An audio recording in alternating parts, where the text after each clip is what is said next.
Dumelang Marcel, I come to you today with good and bad news. But before then, I'd like to give you context. When we started the journey of purchasing SuperSport United, there were two conditions that we had to meet in order to participate in the auction. The first one was that we retain all staff of SuperSport United, and the second one was that the team would be based in Gauteng for at least one season. We did so, and will continue to do so at great cost.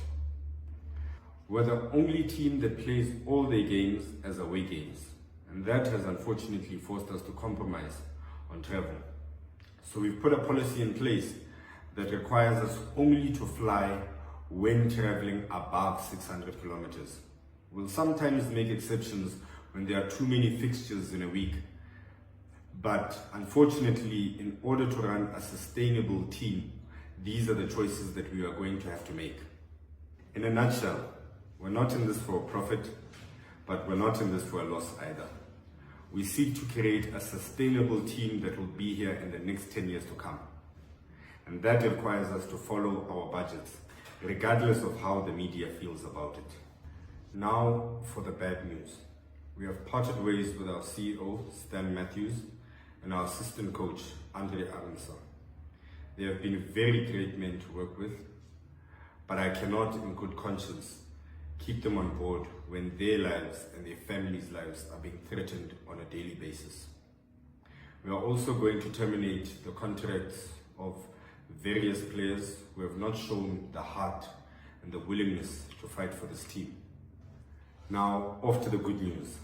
I'd like to introduce our new acting CEO, a lady by the name of Lerato Kholwanyane, one of the most successful people I know. I've worked with Aus Lerato for over 10 years, and I know that she's what this team needs. Siwelele, she's from our province, Botshabelo to be specific, and I know that she'll serve this team with pride. I'd also like to introduce our new assistant coach, a gentleman by the name of Willem Jackson, who played for this team, knows and understands the culture, and knows where we would like to take this team. Furthermore, we will be signing new players in the coming 2 days, 5 to 6 players to strengthen this team, because we've noticed and we know that it needs strengthening. But lastly and most importantly, I'd like to thank Marcel for continuing to support this team. I'd like to thank you for continuing to buy the tickets. I'd like to thank you for continuing to buy the merchandise. And most especially, I'd like to thank Marcel that